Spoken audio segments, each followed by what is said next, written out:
मोहतरम व मुकर्रम उलमाए ज़वील एहतराम और आज की इस अज़ीम शान मुख्तार कायनात सल्लल्लाहु अलैहि वसल्लम कॉन्फ्रेंस में आने वाले बुजुर्गों, दोस्तों, अजीज बच्चों, पर्दानशीन ख़वातीन इस्लाम, अस्सलामु अलैकुम व रहमतुल्लाहि व बरकातुहू। अल्हम्दुलिल्लाह अल्हम्दुलिल्लाहि कफ़ा व सलामुन अला इबादिहिल्लज़ीना इस्तफ़ा।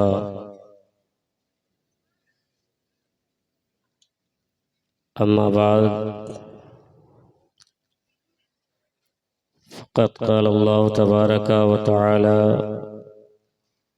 फ़िल क़ुरआनिल मजीद वल फ़ुरक़ानिल हमीद। अऊज़ु बिल्लाहि मिनश शैतानिर रजीम।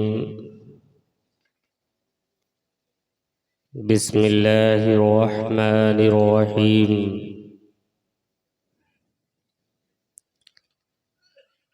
इन्ना नहनु नज़्ज़लना ज़िक्रा व इन्ना लहू लहाफ़िज़ून। आमन्तु बिल्लाहि सदक़ल्लाहुल अलीयुल अज़ीम व सदक़ रसूलुहुन नबियुल अमीनुल मतीनुल मुईनुल करीम व नहनु अला ज़ालिका लमिनश शाहिदीन व शाकिरीन वल्हम्दुलिल्लाहि रब्बिल आलमीन। आइए हम और आप बिला किसी ताख़ीर और तमहीद के आक़ाए दो जहां सरवरे कौनो मकान शफ़ी आसिया हादिये इंसुजा अहमद मुज्तबा मोहम्मद मुस्तफ़ा सल्लल्लाहु अलैहि वसल्लम की मुक़द्दस बारगाह में हदिया ग़ुलामी बशक्ल दुरूद पेश कर लें। पढ़िए बावाज़े बुलंद। अल्लाहुम्मा सल्लि अला सय्यिदिना व शफ़ीइना व हबीबिना व करीमिना व मौलाना व मलजाना मुहम्मदिन सल्लल्लाहु तआला अलैहि वसल्लम। मोहतरम व मुकर्रम सामईन ज़वील एहतराम, सबसे पहले मुबारकबाद पेश करता हूँ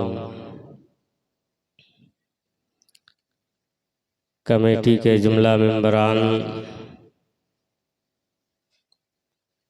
और आज की इस कॉन्फ्रेंस में शिरकत करने वालों को। आज का ये अज़ीमुश्शान इजलास बसिलसिले दस्तारबंदी मुनक़िद हुआ। ये अहले मोहल्ला के लिए बड़े ही बाइसो बरकत और रहमत है कि आज आपके मदरसे से हुफ़ाज़े कराम निकल रहे हैं। ये आप सबकी मेहनत और मशक्क़त का नतीजा कि आप लोगों ने मेहनत करके अपने इस इदारे को हर तरह से ताउन किया है। हज़रात,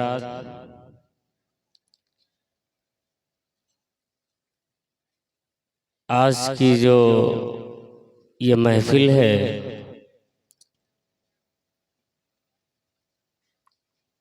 मुख्तारे कायनात कॉन्फ्रेंस के नाम से मंसूब और जश्न दस्तारे हिफ्जुल कुरान,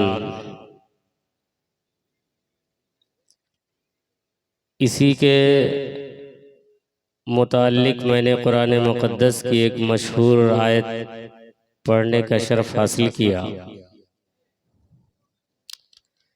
सबसे पहले मैं अपनी गुफ्तगू एक तवील हदीस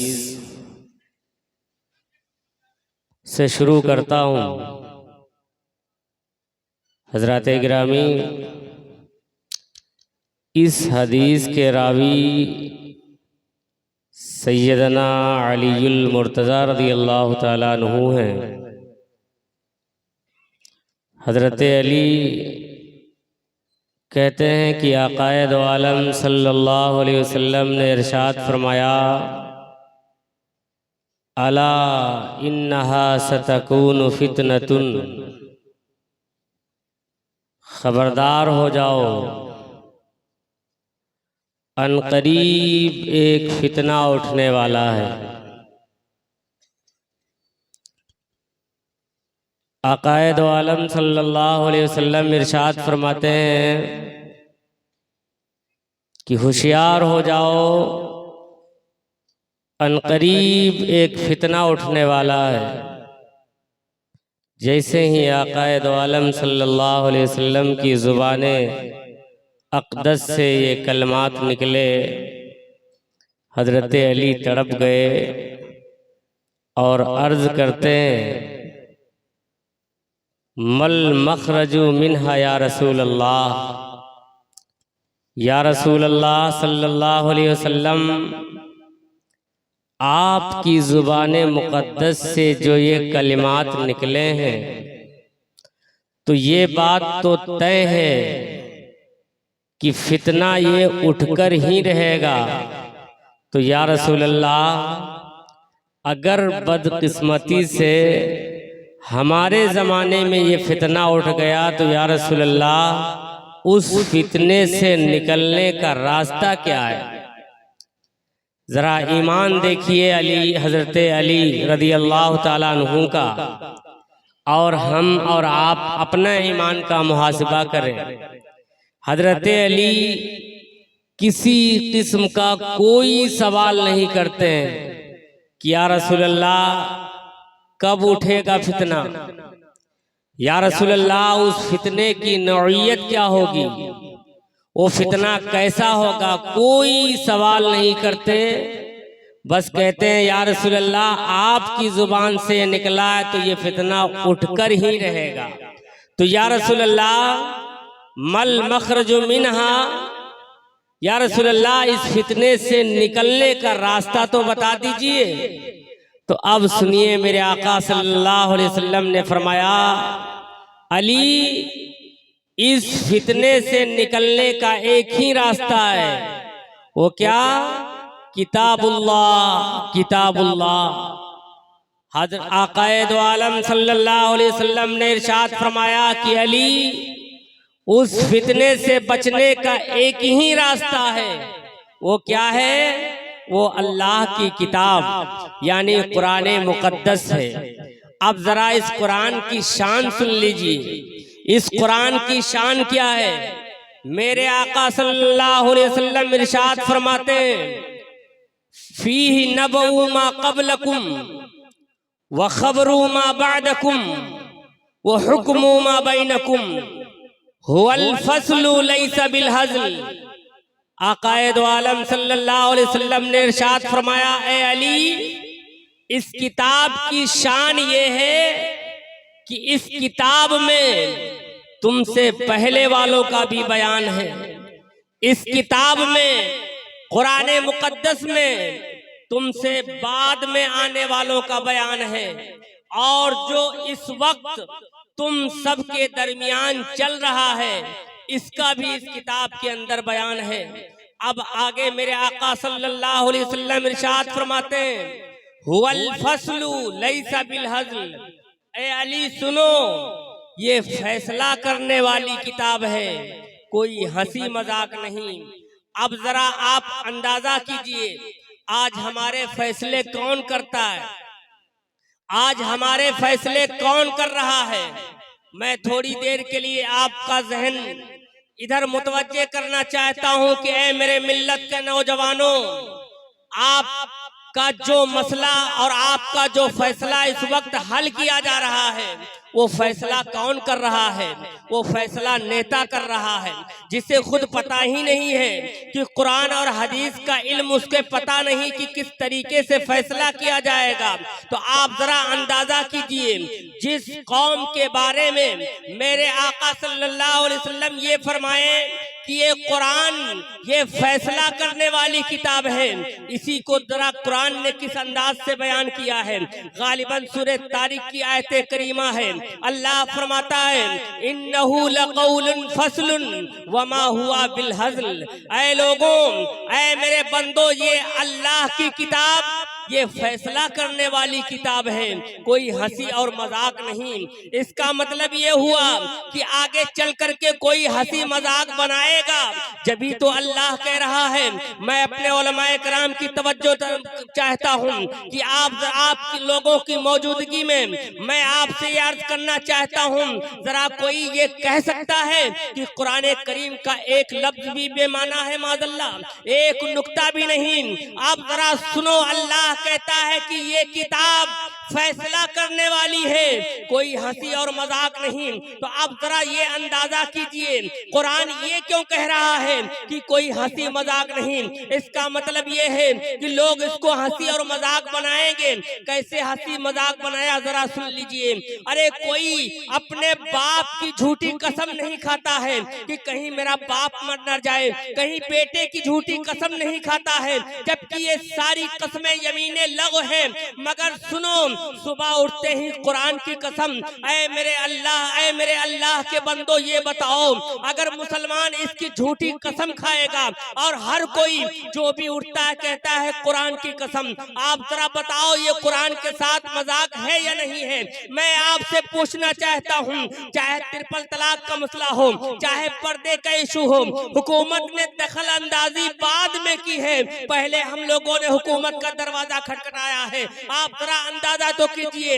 अल्लाह के रसूल ने कहा कि ये कुरान फैसला करने वाली की किताब है, तो आप जरा बताओ, कुरान खुद तो नहीं आएगी आपके पास चल करके कि आपका फैसला कुरान खुद चल करके नहीं आएगी, मगर जो हामिलीने कुरान है, अल्लाह के रसूल ने कहा जो हामिलीने कुरान यानी उलमाए कराम है, आप अपना मसला उनके पास लाइए, आप अपने फैसले इनके पास लाइए। ये जब उलमा फैसला करेंगे तो कोई पक्षपात नहीं होगा, जब ये उलमा फैसला करेंगे तो ये कुरान और हदीस के मुताबिक फैसला होगा। तो आप जरा अंदाजा कीजिए, एक जो ये तबाही मची हुई है, आप आज इस वक्त हिंदुस्तान के हालात नहीं देख रहे हो कि इस वक्त मुसलमान किस बेदर्दी और बेचैनी से गुजर रहा है। आज हिंदुस्तान का मुसलमान परेशान है। इस परेशानी की वजह सिर्फ हुकूमत की फिरका परस्ती और हुकूमत की मुस्लिम दुश्मनी है। तो मैं ये कहना चाहता हूँ, जरा आगे अंदाजा तो कीजिए। हदीस का जो टुकड़ा आ रहा है, मेरे आका फरमाते हैं, हुवल्लज़ी मन तरकहु मिन जब्बारिन कसमहुल्लाह। आका फरमाते हैं, ये कुरान मुकद्दस वो किताब है जिसने इस पर जुल्म करते हुए इसे पसे पुष्ट डाल दिया। अल्लाह के रसूल ने कहा, कसमहुल्लाह, अल्लाह उसे पीस करके रख देगा। आप जरा अंदाजा तो कीजिए, जिस कौम के बारे में अल्लाह के रसूल ये फरमा रहे हो, मेरी उम्मत अगर कुरान मुकद्दस को तिलावत करने के बजाय अगर ताकों की जीनत बना देगी, अगर मेरी उम्मत कुरान से के मुताबिक जिंदगी गुजारने के बजाय अगर कुरान के मुताबिक अमल न करेगी, तो अल्लाह कहता है हम उसको पीस डालेंगे। आप जरा बताओ, आज हुए क्यों रो रहे हो कि फला हुकूमत आई तो इसलिए मुसलमानों पर जुल्म हो रहा है, फला हुकूमत जुल्म कर रही है। ये सब रोना बाद में रोना, पहले अपने अपने गरेबान के अंदर झांको कि मेरे आका ने जो ये फरमाया है, मन तरकहु मिन जब्बारिन कसमहुल्लाह, अल्लाह के रसूल फरमाते हैं कि ये वो कुरान मुकद्दस ऐसी किताब है जिसने इस पर जुल्म करते हुए इसे पसे पुष्ट डाल दिया, इसको पीछे डाल दिया, तो अल्लाह उस कौम को पीस करके रख देगा। आप जरा अंदाजा कीजिए, आप इसका रोना क्यों रो रहे हो कि आज हमारी, आप जरा अंदाजा तो कीजिए, आज हर मुसलमान ये शिकायत कर रहा है कि आज मुसलमान महफूज नहीं है इस मुल्क के अंदर। ऐ लोगों, तुमने तो अपनी बर्बादी का दरवाजा खुद अपने घरों के अंदर खोल लिया है। अगर आज हम कुरान मुकद्दस की तिलावत करते होते, अगर आज हमारे घरों के अंदर कुरान करीम की तिलावत की जाती और कुरान करीम के मुताबिक अपनी जिंदगी गुजारते, तो आज जो हालात हमारे सामने आए हैं, ऐ लोगों, हुकूमत चाहे जिसकी हो, आप जरा अंदाजा कीजिए, ये हुकूमत की तुम बात करते हो, हम जिस रास्ते से गुजर करके आए हैं, जरा मक्का के अंदर चलिए, मक्के की सरजमीन है। आका करीम सल्लल्लाहु अलैहि वसल्लम जब दीन रिसालत का काम शुरू करते हैं, जब यही पैगाम रिसालत को आगे बढ़ाते हैं, तो मक्के की सरजमीन पर कौन ऐसा जुल्म है जो आका करीम पर न किया गया हो। मगर ऐ लोगों, जरा देखो, मक्के से निकला है इस्लाम, मदीना पहुंचा है, और मदीने से निकला इस्लाम सारे अरब के अंदर फैल गया। आप जरा देखिएगा, ये अबू जहल से बड़े जालिम नहीं है, अबू लहब से बड़े जालिम नहीं है। ये और बात है, अबू लहबी भी है, अबू जहली भी है, पैटर्न वही है, और इनको करना भी वही सब कुछ है जो अबू जहल और अबू लहब ने किया। तो जब उनके दौर में इस्लाम जिंदा रहा, तो इन जालिमों के दौर में इस्लाम कैसे नहीं जिंदा रहेगा। मगर एक बात याद रखिएगा, दो बातें कह करके मैं अपनी बात को मुकम्मल करूंगा कि इस्लाम तो हर हाल में जिंदा रहेगा, मगर ऐ मुसलमानों, तुम्हारे जिंदा होने की गारंटी उसी वक्त ली जाएगी जब तुम हजरत अबू बकर के तरीके पर आ जाओ, उमर के तरीके पर आ जाओ, उस्मान, अली और हसन हुसैन के तरीके पर आ जाओ। अगर तुमने ऐसा नहीं किया तो याद रखिएगा, खुदा का कानून आपके लिए बदला नहीं जाएगा। हे कौले मोहम्मद, कौले खुदा, फरमान न बदला जाएगा, बदलेगा जमाना लाख, मगर कुरान न बदला जाएगा। फरमाने इलाही है, व इन ततवल्लौ यस्तब्दिल कौमन गैरकुम सुम्मा ला यकूनु अमसालकुम। अल्लाह फरमाता है, अगर तुमने मेरी राह पर चलना छोड़ दिया है तो हम तुम्हें हरफे गलत की तरह मिटा के रख देंगे। हमारा दीन नहीं मिटने वाला है, हम इस दीन की हिफाजत उन्हीं की कोख से जन्मे हुए लोगों को सामने लाएंगे जिन लोगों ने नापाक ख्वाब देख करके इस दीन को बर्बाद करने का नापाक ख्वाब देखा है और नापाक मंसूबा बनाया है। हजराते गिरामी, आज मैं ये बातें आपसे इसलिए कर रहा हूँ कि आप तो जागने के लिए तैयार नहीं हो, मगर आपका दुश्मन आपके पीछे पड़ा है। आप जरा देख लीजिए, एक बाबरी मस्जिद नहीं गई है, बल्कि आज ऐसी हजारों मस्जिदें पड़ी हैं जहां पर अजान कहने वाला कोई नहीं है, जहां पर नमाज पढ़ने वाला कोई नहीं है। तो आप जरा मुसलमानों सोचो, आज तुम एक मस्जिद के लिए रोना रो रहे हो, न जाने कितनी मस्जिदें आज बद्दुआएं कर रही हैं। ऐ अल्लाह, जिन्होंने मुझे वीरान किया है तू उन्हें वीरान कर दे। ऐ मुसलमानों, जरा सोचो, जिनके खिलाफ अल्लाह की मस्जिदें बद्दुआएं कर रही हो, वो मुसलमान कहां से कामयाब हो जाएगा, वो मुसलमान कहां से कामरान होगा।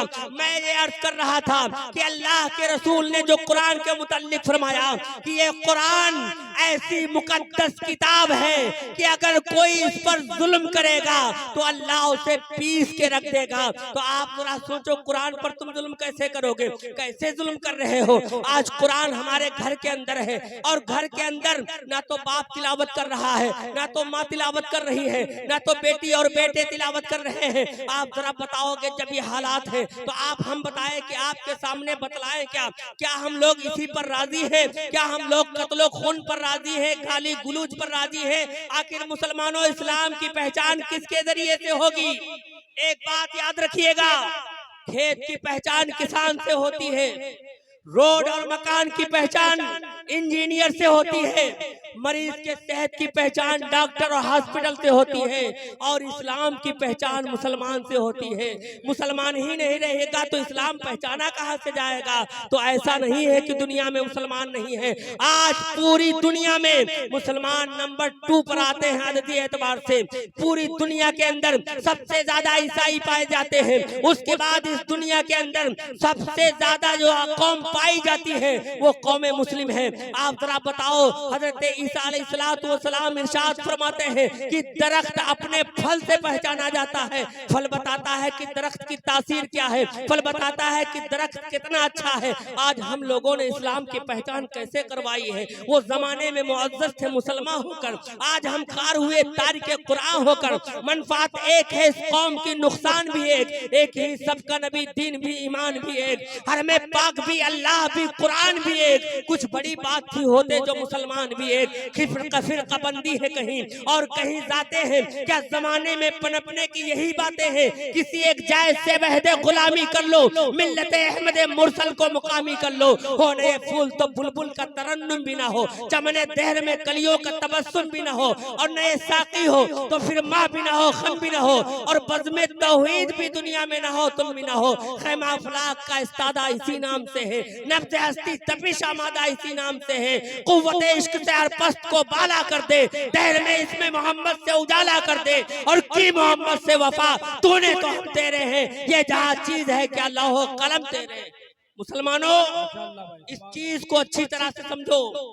कल जब आप निकले थे पैगाम रिसालत लेकर मक्का मुकर्रमा की सरजमीन से, तो आप मक्के की सरजमीन पर इस्लाम को पहचानवा रहे थे, तो इस्लाम भी आपको पहचानवा रहा था। हजरत बिलाल हबशी अल्लाहु अहद अल्लाहु अहद कहते रहे, पीठ पर मुशरिकी ने मक्का के आतंकवादी कूड़े बरसते रहे, तो हजरत बिलाल ने इस्लाम को पहचानवाया, और बिलाल ने अकीदे इस्लाम और पैगाम रिसालत को पहचानवाया। हजरत सिद्दीक अकबर ने अपनी सदाकत से पहचानवाया, हजरत उमर फारूक ने अपनी अदालत से पहचानवाया, हजरत उस्मान गनी ने अपनी सखावत से पहचानवाया, हजरत मौला अली ने अपनी शुजाअत से पहचानवाया, हजरत इमाम हसन मुश्तबा ने अपने सब्र और तहम्मुल से पहचानवाया, हजरत इमाम हुसैन ने अपनी शहादत से पहचानवाया, और सहाबा कराम ने अपने इशारों कुर्बानी और मशक्कत से पहचानवाया, और अहले बैत अतहार ने पहचानवाने के लिए जब मिटाने वाले इतने ताकतवर हो चुके थे कि पहचान मिट रही थी, तो उस वक्त अहले बैत अतहार ने अपने खून को पानी में नदी में पानी की तरह बहवा करके एक सैलाबे रमा जारी करके जहर दे दिया कि पहचान नहीं मिटेगी। इन काले धब्बों को हुसैन और हुसैन के बाल बच्चे अपने खून से धुल देंगे। नतीजा ये हुआ कि उसी करबला के अंदर खूनी लहरों के अंदर नहाता हुआ तैरता हुआ इस्लाम उसी हुसैन के बेटे ख्वाजा गरीब नवाज की शक्ल में हिंदुस्तान की सरजमीन पर पहुंचा। मुसलमानों, अपनी तारीख पहचानो, तुम क्या थे और क्या हो गए।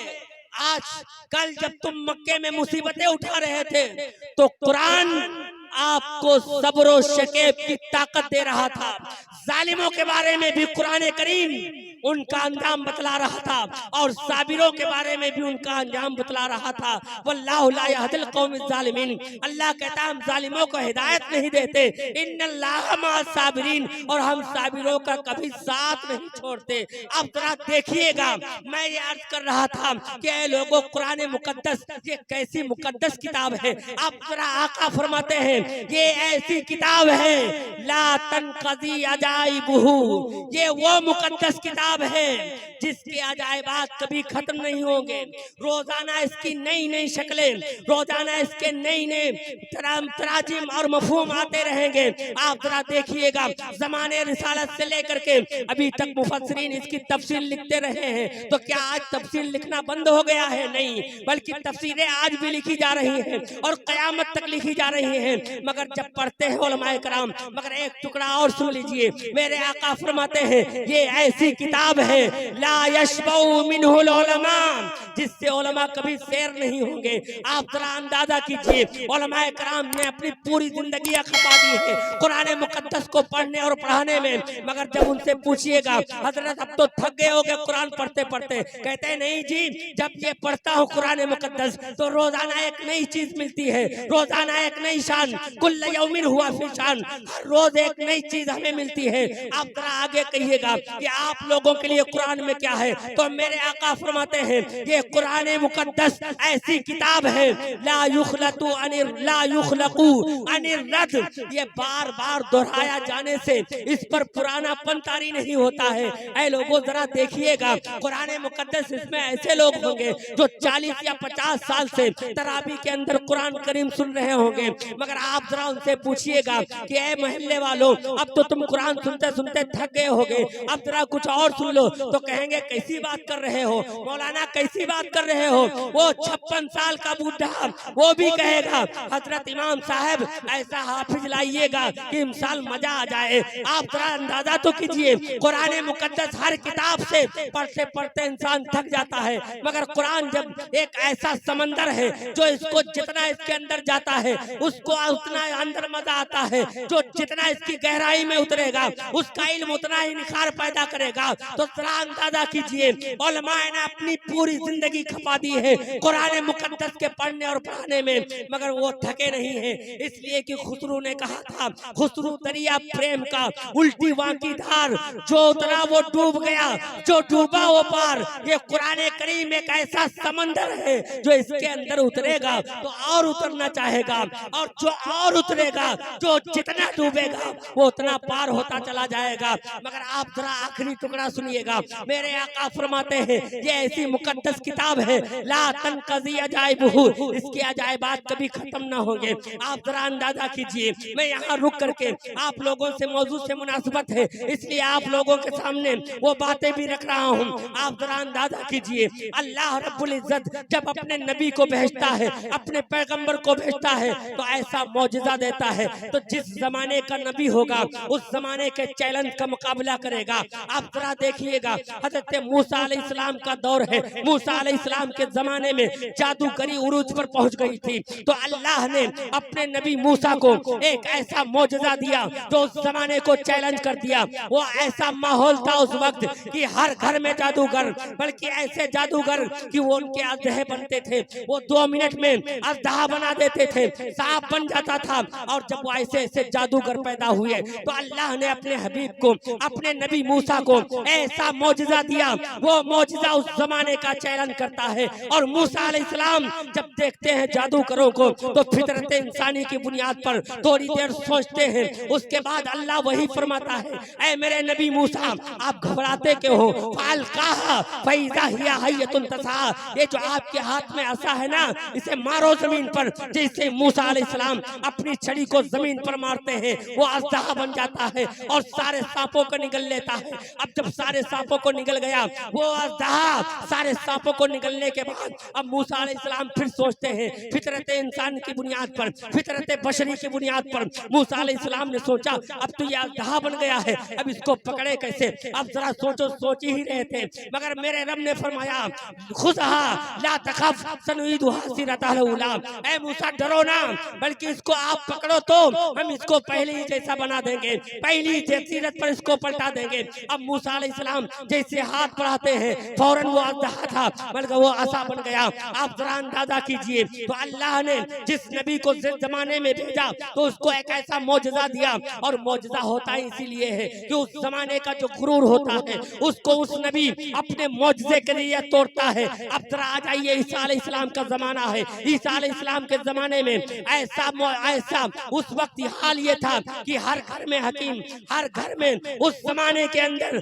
इन अतिबाओं ने हर चीज के, हर मर्ज का इलाज दरियाफ्त कर लिया था। 3 चीजें ऐसी थी, 3 मर्ज का इलाज उन्होंने दरियाफ्त नहीं कर पाया। एक तो मादरजाद अंधे का इलाज न दरियाफ्त हो सका, दूसरा गंजे का इलाज न दरियाफ्त हो सका, और तीसरा मौत का इलाज उनके पास नहीं था। अब जरा देखिएगा, हजरत ईसा अलैहिस्सलाम उस जमाने में तशरीफ लाते हैं। अब जरा देखिए उस जमाने के अंदर जो चैलेंज था, उन लोगों ने हर तरह की दवा को तलाश कर लिया, हर बीमारी का हल निकाल लिया, मगर 3 बीमारियों का हल ना निकाल सके।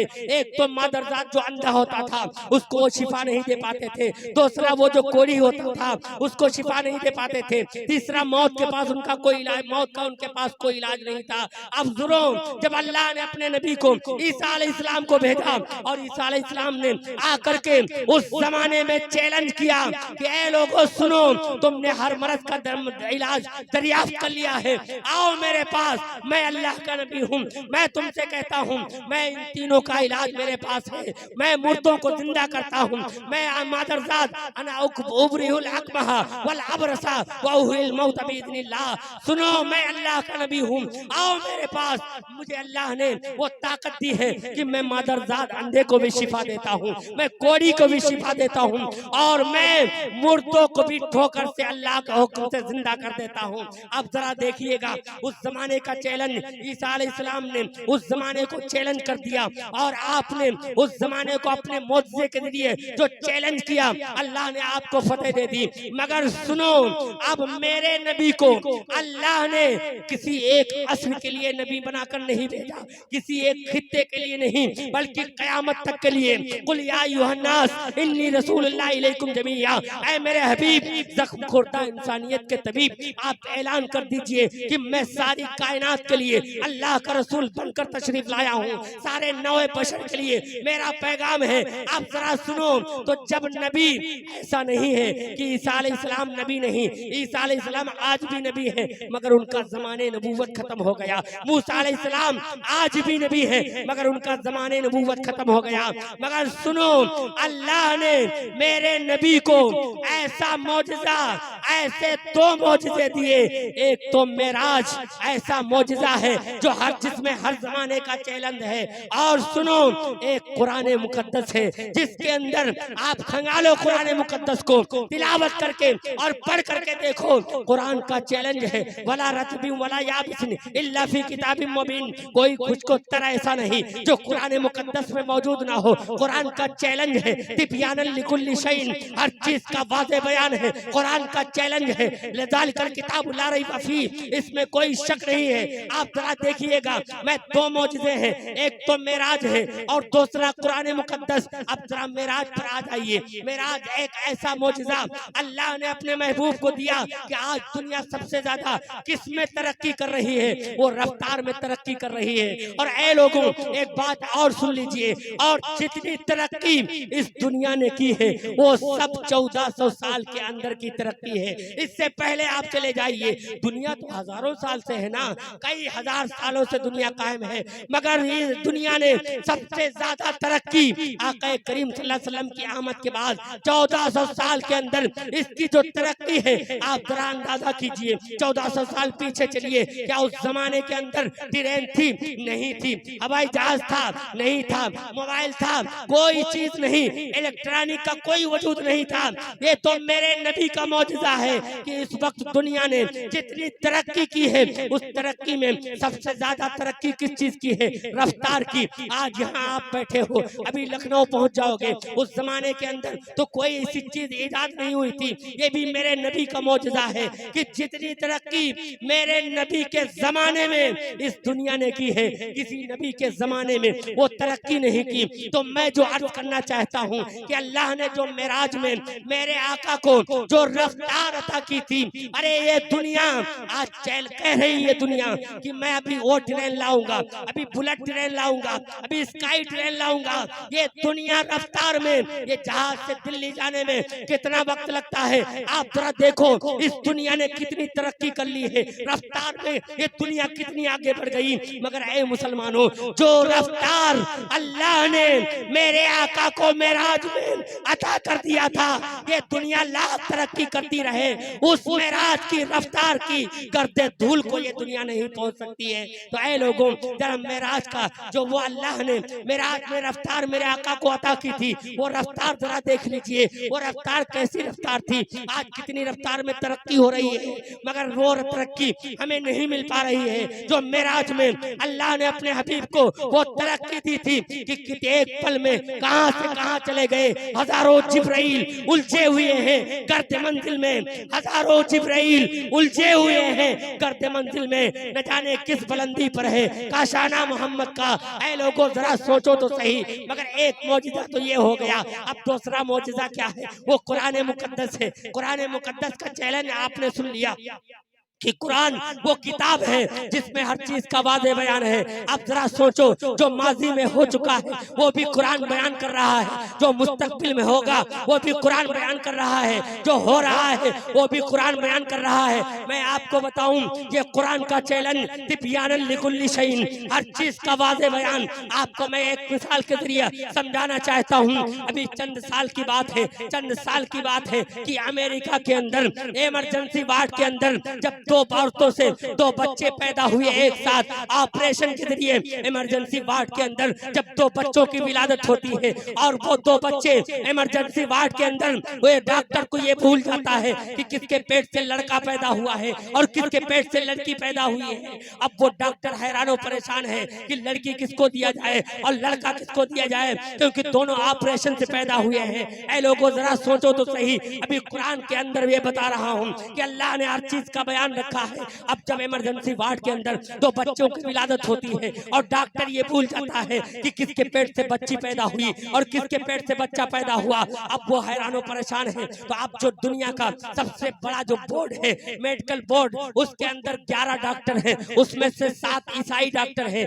1 मुसलमान है और बकिया यहूदी है। ऐ लोगों, वो पूरी दुनिया का बोर्ड, इतना बड़ा मेडिकल बोर्ड, जो दुनिया का कोई मसला अगर कहीं डॉक्टर हल ना कर पा रहे हो तो वो मेडिकल बोर्ड हल कर देता है। अब जब ये मसला उस मेडिकल बोर्ड के पास पहुंचता है कि यहाँ तो बहुत बुरा हाल हो गया है, अस्पताल के अंदर इमरजेंसी वार्ड के अंदर 2 बच्चों की विलादत हुई है, मगर उन दोनों बच्चों में डॉक्टर भूल गया है कि किसको लड़की दे किसको लड़का दे। अब जब उन डॉक्टरों की मीटिंग हुई, उसमें ये बात रखी गई कि ऐ लोग, आप बताओ, तुम लोग इतने बड़े डॉक्टर हो और ये दुनिया का सबसे बड़ा बोर्ड अमेरिका के पास, पूरी दुनिया के अंदर जितने डॉक्टर हैं उन सब में बड़े डॉक्टर जो है वो 11 डॉक्टर हैं, उसमें से 7 ईसाई हैं। अब जरा अंदाजा तो कीजिए। अब जब ये बात वहां पर रखी जाती है, मेडिकल बोर्ड बैठता है और मीटिंग होती है और मीटिंग होने के बाद ये फैसला तय होता है कि अब इसको कैसे हल किया जाए। उसके बाद एक ईसाई खड़ा होता है और ईसाई खड़ा होने के बाद कहता है, एक मुसलमान डॉक्टर जिसका नाम अब्दुल रहमान है, उससे कहता है, ए अब्दुल रहमान सुनो, तुम्हारे कुरान का चैलेंज है, ला रत्बी वला याबिसिन इल्ला फी किताबिन मुबीन, कोई खुशकोतर ऐसा नहीं जो कुरान के अंदर मौजूद ना हो। ए अब्दुल रहमान सुनो, तुम्हारे कुरान का चैलेंज है, तिब्यानन लिकुल्ली शैइन, हर चीज का वाज़े बयान कुरान के अंदर मौजूद है। ए अब्दुल रहमान, तुम्हारे कुरान के अंदर ये भी है, ज़ालिकल किताबु ला रैब फी, इसमें कोई शक नहीं। अब जरा आप ये बताओ, क्या तुम्हारी कुरान के अंदर ये मसला है कि किसको लड़का दिया जाए और किसको लड़की दिया जाए? अब सुनो, अब्दुल रहमान वो बड़ा ज़हीन था, वो डॉक्टर इतना बड़ा ज़हीन था, उसने मोहलत मांगी, कहा ठीक है, हमारे कुरान में हर चीज का बयान है, मैं बताऊंगा, मगर मुझे थोड़ा टाइम चाहिए। मैं अपने घर जाता हूँ, घर जा करके मैं अपने उलमाए कराम से राब्ता करता हूँ। और अब्दुल रहमान जब अपने घर पहुँचते हैं, घर पहुँचने के बाद आप बताते हैं, आपने कांटेक्ट किया, आपके कांटेक्ट में मिस्र आलम इस्लाम की वो यूनिवर्सिटी जामिअतुल अज़हर से आपने कांटेक्ट कर लिया। नारे तकबीर, नारे रिसालत, जश्ने मुख्तारे कायनात, जश्ने हिफ्जुल कुरान, मसलके आला हजरत हजरत अल्लामा मुफ्ती कमालुद्दीन साहब किबला, नारे तकबीर, नारे रिसालत। आप लोग तशरीफ रखें। हज़रात, आप देख रहे हैं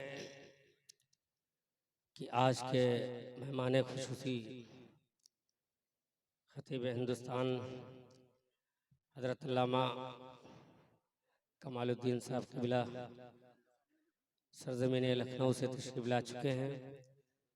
अभी इसके बाद तुरंत हज़रत का खिताब होगा, उसके बाद दस्तारबंदी। हज़रात दुरूद पाक पढ़ लें। अल्लाहुम्मा सल्ली अला सय्यदना मौलाना मुहम्मदिन व अला आलि सय्यदना मौलाना मुहम्मदिन बारिक वसल्लिम सल्लु अलैहि सलातु व सलाम अलैका या रसूलल्लाह सल्लल्लाहु तआला अलैहि वसल्लम। हज़रात, अर्ज़ ये कर रहा था कि वो डॉक्टर अब्दुल रहमान अपने घर पहुँचे। घर पहुँचने के बाद उन्होंने जामिअतुल अज़हर मिस्र से अपने उलमाए कराम से कांटेक्ट किया और उनसे पूछा, हजरत यहाँ पर मसला बड़ा तगड़ा फंस गया है, आप जरा रहनुमाई फरमाएं। कहा क्या मसला है? कहा आज कल इमरजेंसी वार्ड में 2 बच्चों की विलादत हुई, उनकी माएँ अलग अलग हैं, मगर डॉक्टर ये भूल गया है कि किसके पेट से लड़का पैदा हुआ, किसके पेट से लड़की। अब जब उन्होंने ये मसला पूछा तो आलिम रब्बानी ने उसने जवाब दिया कि बेशक कुरान के अंदर हर चीज का मसला मौजूद है, हर चीज का वाज़े बयान है। तो उन्होंने कहा आप बता दीजिए। तो उस आलिम रब्बानी ने कहा सुनो, अल्लाह फरमाता है लिज़्ज़करि मिस्लु हज़्ज़िल उन्सयैन, एक लड़के दो लड़कियों के बराबर एक लड़के को हिस्सा मिलता है।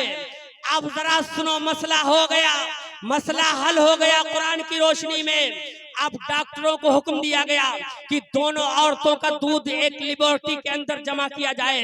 अब दोनों औरतों का दूध निकाला जाता है और लेबोरेटरी में जमा किया जाता है। अब डॉक्टरों ने कहा, अब उस अब्दुर्रहमान डॉक्टर ने कहा कि हमारे आलिम दीन ने कुरान से इसको हल कर दिया है। अब जब दूध निकाला गया उसके अंदर कहा, डॉक्टर ने चेक किया गया, लेबोरेटरी में जब दूध जमा किया जाता है अब उसमें ये चेक किया जाता है कि जिसके अंदर डबल प्रोटीन हो उसको लड़का दे दिया जाए और जिसके अंदर सिंगल प्रोटीन हो उसको लड़की दे दिया जाए। तो ऐ लोगों जरा देखो, जो मसला दुनिया में कहीं ना हल हो पाया वो मसला कुरान ने हल कर दिया। कुरान का बयान है वला रत्बिन वला याबिसिन इल्ला फी किताबिन मुबीन, कोई खुशको तर ऐसा नहीं जो कुरान मुकद्दस के अंदर मौजूद ना हो। तो ऐ लोगों, इतना बड़ा मेडिकल बोर्ड जो फैसला ना कर सका हो वो फैसला कुरान मुकद्दस करता है। इसलिए मेरे रब ने भी कहा, मेरे रब ने कहा इन्नहु लक़ौलुन फस्लुन वमा हुआ बिल हज़्ल, ये कुरान मुकद्दस फैसला करने वाली किताब है, कोई हंसी मजाक नहीं। तो ऐ लोगों, ये कुरान फैसला करने आपके पास खुद नहीं जाएगी, आप कांटेक्ट करिए अपने उलमाए किराम से, आप अपने मसाइल का हल इन उलमाए किराम की बारगाह में आकर के अपने मसाइल को हल कराइए, ताकि आपके पास ये मजबूती रहे और आपके पास कोई पक्षपात ना होने पाए, आपके साथ नाइंसाफी ना होने पाए। जब ये उलमाए किराम कुरान और हदीस की रोशनी में फैसला करेंगे तो जाहिर सी बात है कोई नाइंसाफी ना होगी। आखिरी बात कह करके गुजरना चाहता हूँ, ऐ लोगों, ये दौर बड़ा पुरफतन दौर है। इस वक्त जो मुसलमानों के हालात हैं वो आपके हालात बेहतर नहीं है, बल्कि मदारिस का भी वजूद खतरे में है। इसलिए आपसे गुजारिश करता हूँ, ऐ मुसलमानों, जितनी जल्दी हो सके आप अपना किबला बदल लो। बहुत तबाही हो गई आपकी बर्बादी बहुत हो रही है। आप जितनी जल्दी हो सके आप अपने गुनाहों से तौबा करके आ जाओ अल्लाह की रस्सी को मजबूती से पकड़ने के बाद और तौबा कर लो अपने गुनाहों से कि ऐ लोगों, आपको इसी तरह से मारा पीटा जाएगा, कोई आपका पुरसाने हाल नहीं। मेरे आका ने तो बहुत पहले फरमाया था, मेरी उम्मत जब बदअमल हो जाएगी तो उस पर जालिम बादशाह मुसल्लत कर दिया जाएगा। इसलिए ऐ लोगों, आप अपना ये रोना मत रो कि फला हुकूमत आई है इसलिए हम कमजोर हो रहे नहीं। इस अपनी तबाही और बर्बादी का दरवाजा जो तुमने अपने घर के अंदर खोल के रखा है वो अपने घरों के अंदर आप इस्लाह कीजिए और खुद भी नमाज के पाबंद बन जाइए, अपने घर वालों को नमाज का पाबंद बनाइए। और मदरसों का जो मुस्तकबिल खतरे में है, आप जितनी जल्दी हो सके आप अपने मदरसों को मजबूत करिए, जितनी जल्दी हो सके आप अपने मदरसों में दामे दरमे कदमे सुखने हिस्सा लेकर के आप मदरसों को मजबूत करना है। इसलिए कि यही वो मदारिस इस्लामिया है जिनसे निकलने वाली रोशनी पूरी दुनिया के अंदर फैली, यही वो मदारिस इस्लामिया है जिनसे निकलने वाले उलमाए किराम इस हिंदुस्तान को आजाद कराने में सबसे ज्यादा जिसने योगदान और जिसने सबसे ज्यादा खून बहाया है वो कोई और नहीं था, इसी मदरसे से निकलने वाला अल्लामा फजल हक खैराबादी था।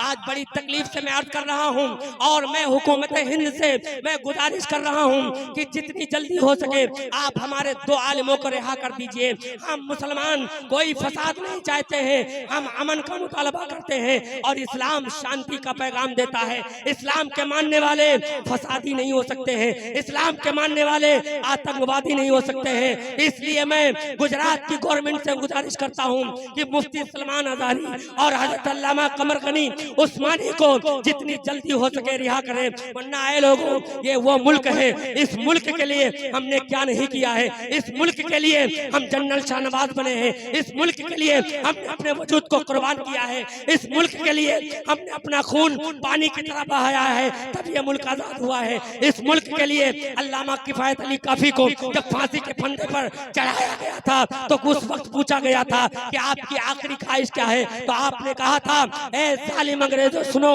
मेरी कोई ख्वाहिश नहीं बल्कि मेरी ये ख्वाहिश है, मैं कुछ आका की नाज सुनाना चाहता हूँ। तो उस वक्त उन्होंने कहा था, कोई गुल बाकी रहेगा ना चमन रह जाएगा, कोई गुल बाकी रहेगा ना चमन रह जाएगा, पर रसूलुल्लाह का दीने हसन रह जाएगा।